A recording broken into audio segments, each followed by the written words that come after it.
거기 같은 경우에는 전부 다 구역 뉴타운을 해제하고 벽화 칠하고 새마을 운동 같은 사업을 한 거야. 이만큼 정책적으로 누가 되느냐에 따라서 누가 추진하느냐에 따라서 이 재개발 사업은 굉장히 속도의 차이가 많이 난다. 투자를 해놓고 잊어버리는 상품이야.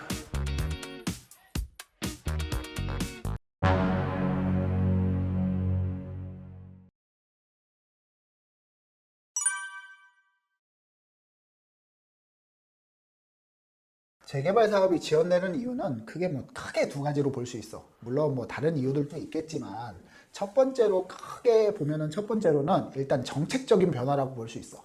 우리가 이제 과거에 지금 오세훈 시장이었지만 그 전에도 오세훈 시장이었다가 박원순 시장, 그 다음에 오세훈 시장으로 바뀌었는데 오세훈 시장이 이제 여러 가지 정비 계획을 세우고 수립을 하고 서울시에서 이제 재개발을 추진을 하려고 했다가 이제 박원순 시장이 되고 나서 이제 그런 사업들을 전부 다 백지화시키고 그 다음에 도심재생 사업으로 갔단 말이야. 그런 다음에 다시 오세훈 시장으로 하면서 신속통합기획구역이다, 모아타운이다 이런 여러 가지 재개발 사업이 다시 활성화가 됐는데 자 이렇게 보듯이 이제 정책적으로 이슈가 될 때는 좀 빨리 추진이 돼. 왜냐하면은 그만큼 인센티브를 주거나 여러 가지 혜택을 주기 때문에 인허가 절차를 또 간소화시키고 그렇기 때문에 좀 빨리 추진이 될 수도 있고 또 누구냐에 따라서 이 정책들이 계속 유지가 되거나 딜레이가 되거나 사업이 연장될 수도 있지. 자 그리고 두 번째 이유는 바로 이제 주민 참여도야.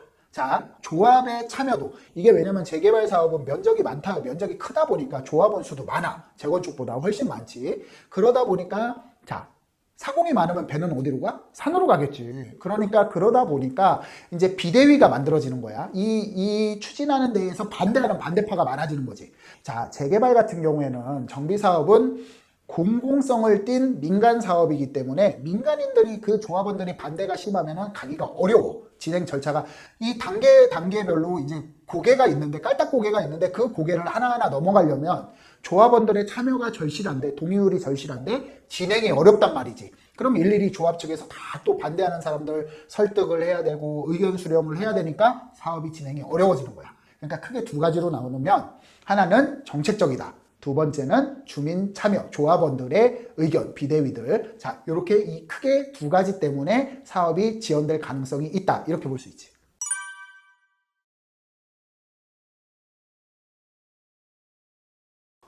정책 변화에 따라서 미치는 영향은 굉장히 크지. 내가 아까도 얘기했지만, 서두에서 얘기했지만, 예를 들어서, 오세훈 전 서울시장 같은 경우에 전 임기 내에, 자, 유도정비구역 한강변을 개발하겠다고 유도정비구역, 전략정비구역을 10군데를 구역 지정을 했어. 자, 그 중에서 박원순 시장이 되고 나서 이제 임기 내에 사업 시행인가, 그러니까 임기 내에 조합 설립을 해야 되는데 이 조합 설립 기간이 있거든. 조합 설립 기간 구역 지정이 되고 나서 2년 내에 조합 설립 인가를 받아야 되는데 그게 못하니까 구역 지정이 해제가 되는 거야. 자, 그래서 성수동만 남아있지 지금. 성수동이 가장 재개발 중에서 정비사업 중에서 성수동 3대 정비사업은 흑석동, 그 다음에 한남뉴타운, 그 다음에 성수전략정비구역으로 볼 수 있는데 자 이렇게 됐지. 나머지는 다 해제가 됐어. 박원순 서울시장이 되면서 도시재생사업으로 전환을 했지. 그래서 가장 대표적인 도심재생사업이 창신 숭인 뉴타운이야. 창신 뉴타운인데 거기 같은 경우에는 전부 다 구역 뉴타운을 해제하고 벽화 칠하고 새마을 운동 같은 사업을 한 거야. 도로 정비하고 화단 가꾸고 이런 사업을 했지. 이만큼 정책적으로 누가 되느냐에 따라서 누가 추진하느냐에 따라서 이 재개발 사업은 굉장히 속도의 차이가 많이 난다. 이렇게 볼 수 있지.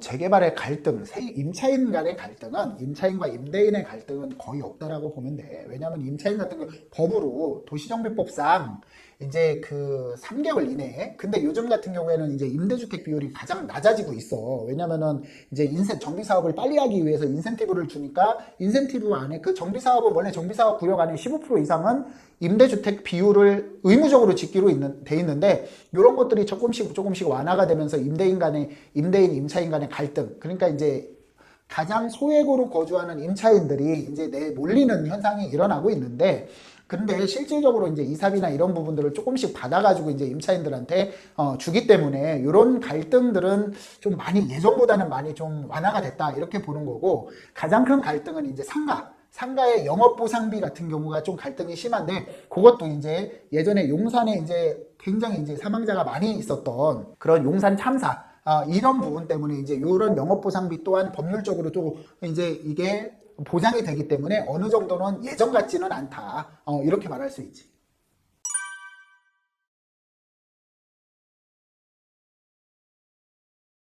그래서 재개발 투자는 항상 좀 장기전으로 이제 내가 투자를 접근하라고 얘기를 하거든. 투자자들이 왔을 때 이제 항상 좀 상담을 하다 보면은 내가 당장 아파트에 입주한 것처럼 생각하시는 분들이 꽤 많아. 사실 재개발은 그렇지 않거든. 우리가 지금 보면은 재개발은 투자를 해놓고 잊어버리는 상품이야. 그러니까 이게 이제 뭐 10년이 걸리건 20년이 걸리건 잊어버리는 상품이고, 가끔 관리를 하면서 잊어버리는 상품이다. 그러니까 내가 돈이 쪼달려가지고 내가 여윳돈 있는 거를 탈탈 털어서, 아니면은 빚을 얻어가지고 이거를 투자한다? 이제 내가 갚을 능력보다, 상환 능력보다 더 큰 빚을 얻어가지고 투자를 한다는 건 나는 사실 반대를 해.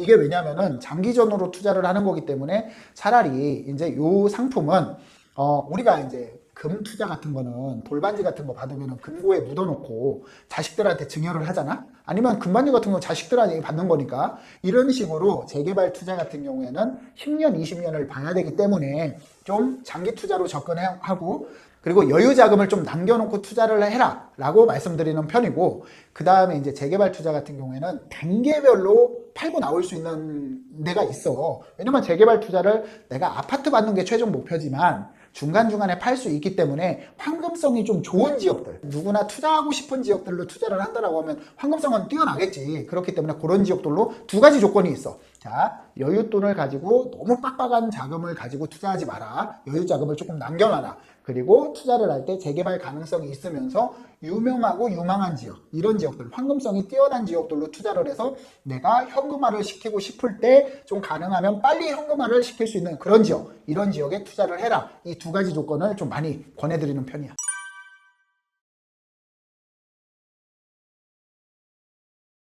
근데 뭐 서울에서 이제 재개발 가능한 지역들이 좀 꽤 많이 있어.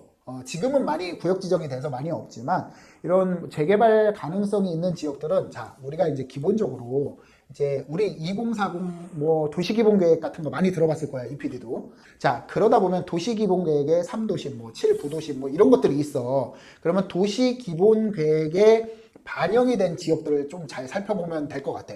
거기에 반영이 되고 서울시에서 발표하는 거와 여러 가지 접목을 시켜가지고 좀 구역을 좀 알아보는 방법이 있는데, 사실 일반인들이 이제 한두 개 투자하려고 이런 것들을 공부해가지고 몇 년 동안 공부해서 이 노하우를 쌓는다? 쉽지 않지. 그렇기 때문에 이제 전문가의 도움이 필요한 거고, 전문가 같은 경우에는, 나 같은 경우에는 도시 기본계획을 분석하고, 그런 다음에 2040 도시 기본계획과 서울시에서 발표하는 이런 개발 계획들, 역세권 활성화 사업이라든가 모아타운이라든가 이런 거에서 뭐 이제 노후도라든가 이제 주택 접도율, 그 다음에 과소필지 이런 것들을 분석해서 이런 지역들을 좀 찾아내지. 그래서 요즘에 플랫폼들이 잘 돼 있어서 전문가들은 조금 더 쉽게 예전에는 뭐 다 발품을 팔았어. 내가 부동산 20년 했지만 전부 다 발품을 팔아서 이렇게 다녔지만, 요즘에는 플랫폼들이 워낙 잘 돼 있어가지고 이런 부분들, 임장이 중요하긴 하지만 이런 부분들로도 충분히 구역을 찾아서 투자할 수 있다, 이렇게 말할 수 있지. 자, 오늘 재개발 투자 뭐 이런 거에 대해서 댓글로 달린 건가, 이 PD? 네, 맞습니다. 저희가 빌라 컨텐츠를 주로 다 하다 보니까 이런 질문들이 종종 달리는 것 같아요. 그래서 요즘에 이제 또 나는 이번에 오세훈 서울시장이 사임을 하고 나는 대선에 나갈 줄 알았거든.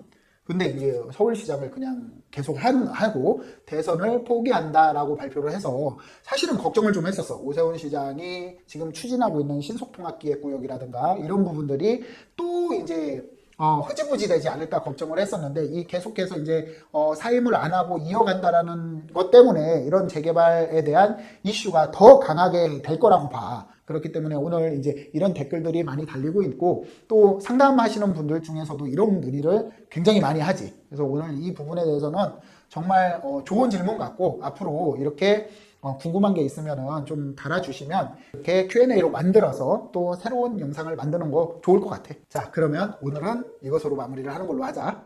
네, 고생하셨습니다.